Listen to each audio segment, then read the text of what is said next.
Last year I picked up a chick brooder from Tractor Supply and I absolutely love it, but it's a horrible product. Let me explain. It has an adjustable brooder plate in here. There's the plate and it can be put up and down.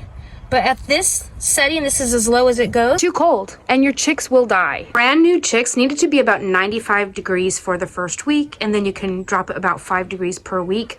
That brooder plate, it was nowhere near 95 degrees in there. It's a terrible, terrible design in that aspect. I absolutely love everything else about the design of that brooder. I'll show you how we set it up so it works perfectly. We raised 2 batches of chicks last year in it, and it worked fantastic. I'm getting it cleaned up today so that I can be ready for another batch of chicks next week.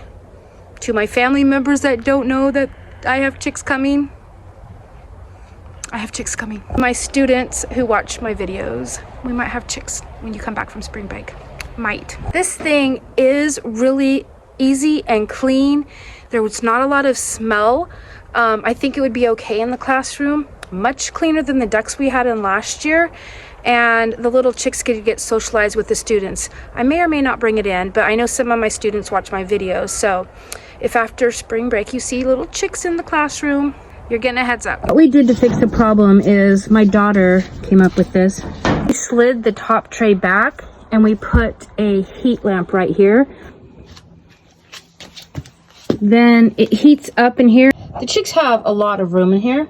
They could huddle under this lamp if they need to, or they could go out wherever they wanted to go. A lot of people are worried about using the heat lamps because they can cause a fire. I actually had this in my bedroom. The heat lamp just sat right here. Nobody came in and out of the room. Very stable. It didn't budge and it worked perfectly. When the chicks were really small, it was enough heat that they were completely cozy and fine, and they wandered all around in there. They do make brooder plates that we could have gotten and put down there, but we already have the heat lamp. So if you already have a brooder plate, I would 100% recommend this brooder. It's expensive. It was over $200. I don't remember exactly what it cost. I think it was over $200. I don't honestly remember exactly what it cost, but I'll try to find it and link it below if you want to check it out. I have found it far superior to raising them any other method. Pools, boxes, tanks, they're such a pain. You have the shavings, the chicks get them into the water. You have to clean them all the time. The poop goes down. You pull out the tray, you dump it. There's no shavings. There's no water mess. There's no food mess. It's fantastic. The whole design is fantastic. Easy to access them. The bad thing, which is an important thing, is the brooder plate. These are waterers and feeders. And the feeders, they're both the same exact thing. You put water in one side, you put food in the other. It's not messy at all, and they don't waste it. So chicks cannot climb in here and scratch out the food, so you don't waste all the food like can happen with chicks so easily. And they can't get in here and splash around and drown. Maybe if you had the really tiny chicks, what are those called, silkies? I don't know how small the baby chicks are for those, but none of our chicks got in here ever and had a problem. This is where they stand. The poo falls through the holes into a tray.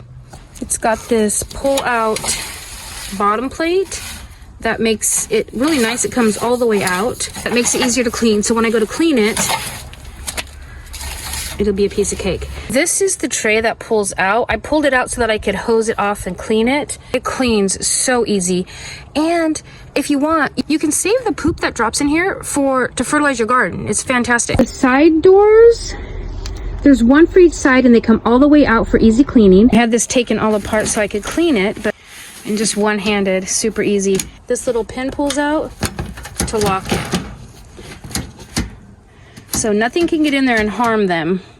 Both ends have a door that slides open and shut with the little pin lock, which makes it a lot easier to figure out where you want to place the brooder. If you need to block off one access, it doesn't matter. You always have the other end to get in there. These speckled Sussex and the black sex links were all raised in there last year, and they did great.